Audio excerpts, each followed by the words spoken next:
Hey guys, it's Missy Wolf, and I'm here with J. Adam Broome. Hey, what's up? How are you? I'm doing good. I'm feeling kind of under the weather. South Carolina is kind of crazy right now. It doesn't really know if it's going to rain and be cold or if the sun's going to show up and be hot. So. Right. Yes. Unfortunately, here in California, we could really use the rain that you guys all get out there, but no, we're just very hot weather out here. It's very strange. But I'd be glad to give you some of ours. Right. Well, we would definitely be glad to take it. Now you have a lot of exciting things coming up. Number one, you have a new song called Jack and Coke, and that is available for pre-order right now, and it's going to be coming out on December 9th. Tell us about that song. Yeah, it's just honestly, it was really kind of a difficult decision trying to figure out, number one, whether to release a single or whether to just go ahead and finish out the EP and put an album out. But it's about 6 months since I released the single, so we kind of decided we need to get something out quick. So right. This song is something that I'm just really excited about. I wrote it early this year, and I've written a lot of songs. I spent a lot of time songwriting, and this one's just something that I feel is just super special, I guess personally to me. So I wanted to put it out there and just kind of give you guys, or give all my fans a taste of maybe something that's coming in the future. We have plans for an EP in the spring. Oh, great! And this single will actually be included on it, and it's just it's always a huge sacrifice to put all your time and effort into a project and a release. So of course we've exhausted all of our finances and blood, sweat, and tears into this one because I want it to be as big as possible, and I'm really excited about it. So we've got 9 days left. And, definitely, I know it's available. It's available for pre-order, and the response I've been getting is huge. So I'm really excited about it. I can't wait to see how it does, and it kind of speaks for itself. I think everything that's out there on social media, and my fans they're basically my friends, and they know what's going on in my life. They know what's going on in the music side. Right. Yeah, I know. And they've been tweeting it like crazy. I've been watching everybody talk about it, and they're so excited for you, which is really great to see. I love when you get a response from your fans, that's so positive and just, it's got to bring a smile to your face. And you debuted this song, what was it, on November 13th in your hometown? How was that, singing for everybody in your hometown, your new song? Yeah, it was it was pretty, well, first of all, it was really cold. It was really cold. It was outside the football stadium. But yeah, it was great. I mean, my band just absolutely loved the song. So, I mean, they were on point, and it was fun to just walk on stage and sing a song that I've been wanting to sing to the world for months now. So right. Everybody really responded really good to it. Well, I'm glad you got a really good reception for it. I was listening and watching your video. It's really great, and the lyrics, they definitely speak to you, and you can tell when you sing your own songs. And I've been watching your videos. The one video that you had, was it Whiskey and the Truth? Oh my gosh, I could just feel heartbreak in you in this song, and I just thought, wow, this. It's incredible, and the way that you deliver is just it looks like it's exactly what you're feeling or what you've been through. It's so real, and I know that I responded really well to that, and I'm sure many of your other fans have done the same. Right.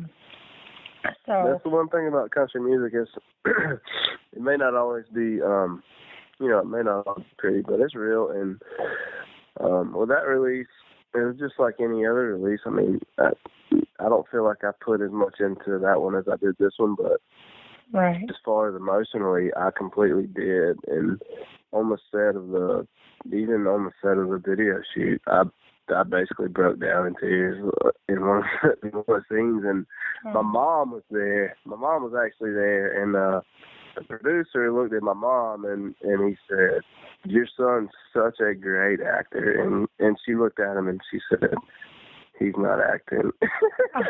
Oh.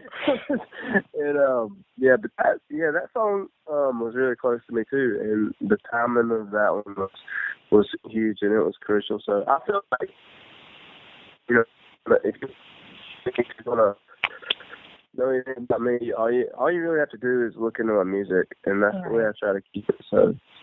Right. Well, and you know, I mean, you put out a little video message before. You have it on your YouTube channel. I was totally stalking you. I'm so sorry, but the video for the song, "The Reason I'm Still Here." Now, you have in the very beginning of that, you didn't even have a name for that song at the time. You wanted your fans to help you, which I thought, gosh, that's really cool that you're involving your fans, and, you're including them in so much of your life. And, I was really curious about your decision to do that. Like, was that something you thought to do on your own, or were you encouraged to do that, to include all of your fans, or because it's so honest and real? Well, I mean, to be honest with you, I didn't even think about it. I know what video you're talking about. I think I just had finished writing the song, and I sat down to record it, and I realized I didn't have a name for it, so I just kind of threw it out there. And it's always in the back of my mind. My fans are, like I said, they're my friends, so right. I'm always looking for help and insight and advice, and I interact as much as I can with them on Snapchat, Twitter, Instagram, Facebook, everything. So, I mean, I have fans that I talk to on the phone sometimes, and have actually become really good friends with. So well, I don't really have a problem with throwing it out there like that. Now, no, that's awesome. I love to hear that. Now, the song that we were just talking about, "The Reason I'm Still Here." When I was watching that, you said that it all started with a phone call to a friend, and you promised your fans, you're like, "I'm sorry, this is the last sad song you're going to hear for a while. I'm going to start singing happy stuff." But so, which I thought was great, and it was so fun to see you, just be so open and so real. So, what that phone call that sparked that song, like, how was that for you? I mean, that had to have been an amazing phone call. It was Josh is actually one of my friends, Josh Phillips. He's in Nashville. He's an amazing songwriter, and he's got an EP coming out. So actually, I think he's got a full album coming out. Just released the first single from it this past summer. So, oh, nice. We write together a lot. We hang out and we talk. We used to be really close. We're both so busy now. We don't really talk a lot. But yeah, he. The girl I was talking about in that video. We all used to be really good friends. And the night that we kind of ended things or whatever, he had texted me, and I just immediately called him and we started talking, and I was asking him advice on what I should do, and he was just like, "Dude, you got to write a song." So I got on the phone with him and I wrote a song, and I was just like, man, and that's the really creative process of writing. As far as being a songwriter, you can write about stuff you have no idea about. And I think once you write something from the heart, that's when it's really, it just resonates with people and they kind of connect with it. So that's my favorite, and it's the same with Jack and Coke. I mean, when I write a song and it really comes from something that's deep inside of me, I have to get it out, and it usually just comes out really quick, and that's what happened that night, and that's how I happened with Jack and Coke too. So. Right. Yeah. I've definitely talked to so many, other people, and they've said the same thing. Like, there's just times where they wake up in the middle of the night and they've just got this song in their head and they can't go back to sleep. So they just write the whole thing down. and then they're like, before they know it, they just have this huge, amazing song. And so I get it, and it's great. And I personally am not that creative. I don't wake up in the middle of the night and write anything down, but it's great. I love hearing stories about it. And when I was looking at your Twitter, I saw you tweet this one post, and I have to say, it just totally stuck with me. It says, "I wouldn't be where I am today without Jesus and coffee." And right, yeah. I related to that very, very well. I am such a coffee drinker. If you can't relate to Jesus Christ or coffee, then right? I probably can't relate to you at all, yeah. Right. So I was like, oh my gosh, that's where we connect right here. First and foremost is our love for Jesus and coffee, because those are the two major things that get me through my day every single day. So I just had to bring that one up because it was great, and it totally made me smile when I saw it, and it was exciting. But I get in trouble so much for my Twitter. It's all good. We won't talk about things that are going to get you in trouble, I promise. So you were also in the Marine Corps. So explain to me how you go from being in the Marine Corps and now you're, this country artist who has a great voice, by the way. You remind me a lot of Brantley Gilbert, and I don't know if that's a compliment to you or not, but I'm just going to put it out there. Really is.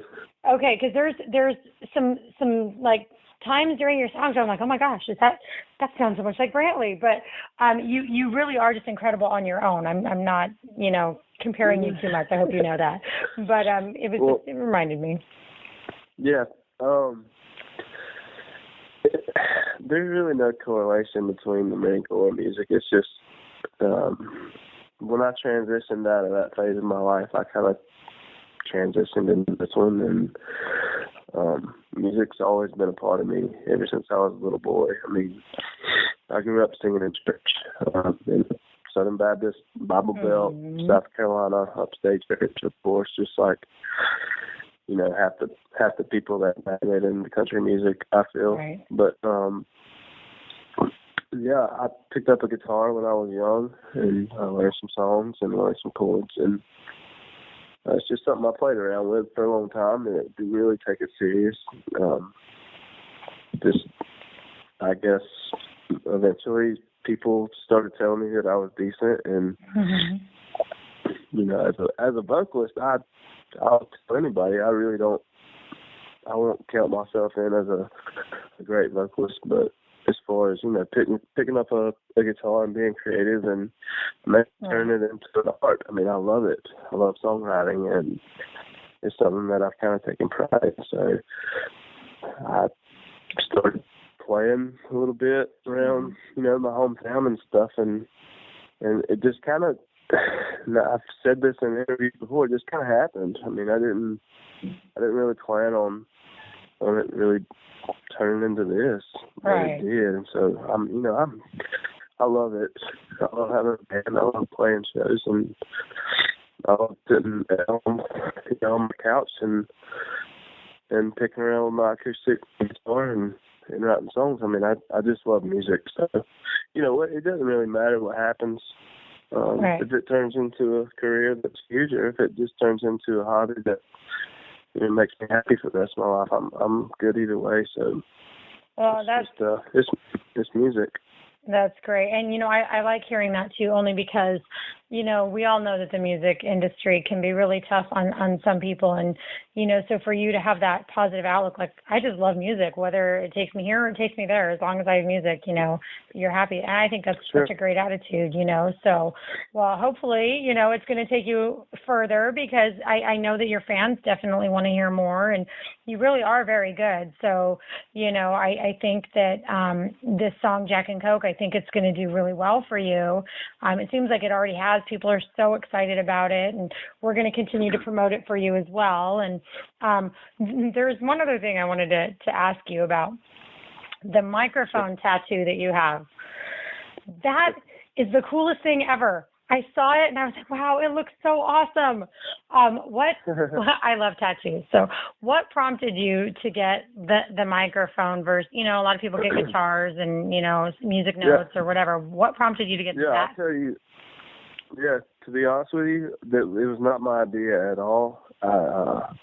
we got put on a show in Myrtle Beach a couple weeks ago with Kane Brown. I'm sure you've heard of Kane Brown, but they added us as the after party show for him, and immediately as soon as it was announced, I got an email. I actually got a phone call from a guy that owns basically one of the biggest tattoo shops in Myrtle Beach, and he was like, "Hey, so and so wants you to come in the shop and get a tattoo on, this weekend when you're in town, or next weekend when you're in town." And I was kind of like, well, yeah, I mean, that sounds cool to me.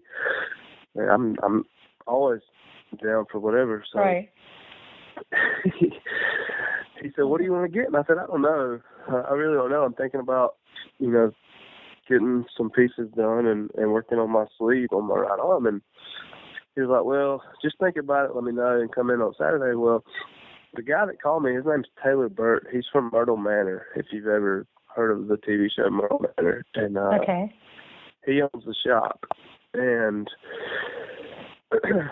so I went in. He came to the show Friday night, and we talked for a little while, and he was like, "You want to come in?" And I was like, "Yeah, I'll come in." Well, I still had no idea what I wanted to get.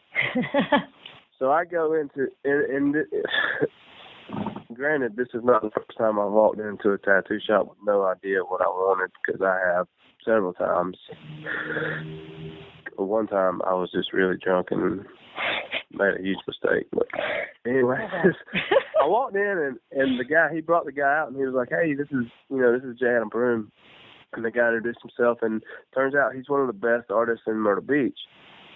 Wow. And super cool guy. We talked for a little bit, and he was like, "What do you want to get?" And I said, "Well,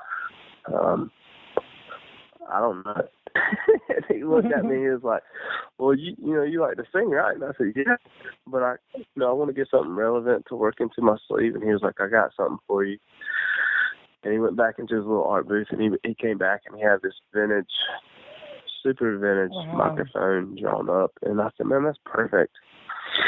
And so we messed around with it and made a couple of changes and sized it up, and it took 6 hours, but we got it done. Oh, that's awesome. And I'm so glad I asked. Really, yeah, it's looking really great. So I'm really happy with it. I can't wait. I'm supposed to go back down there in January and get some more work done. So.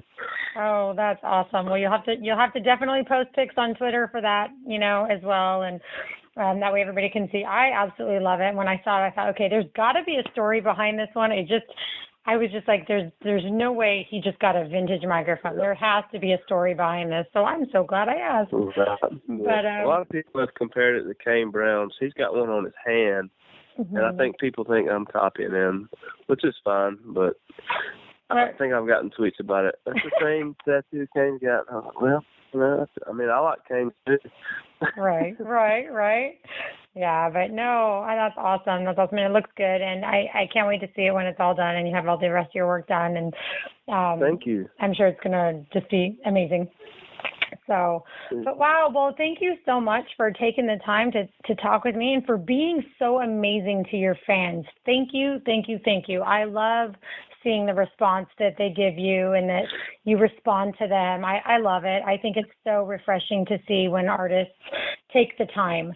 And that's something that's so special about you. And so I just wanted to, point that out to you, that we just love that here at Center Stage when people are really good to their fans. So thank you for that. And stay in touch with us, please. Anytime you have anything coming up, anything new, tweet us, let us know so we can help promote you. Yeah, for sure. I appreciate it. That means a lot. No problem. I'll definitely look forward to hearing Jack and Coke on release day from you guys. Absolutely. We cannot wait. So thank you for everything. You take care and feel better. Don't let this cold get you. Don't let it turn into something nasty. Just take some rest and get yourself back to where you need to be. And that way you can make all your fans happy. There you go. Throw some Coke in too and you'll be good. All right. I'm just kidding. No, but that's awesome. All right. Well, you have a good rest of your night and we will talk to you soon. All right. Sounds good. Thanks. Thank you. Bye-bye. Bye.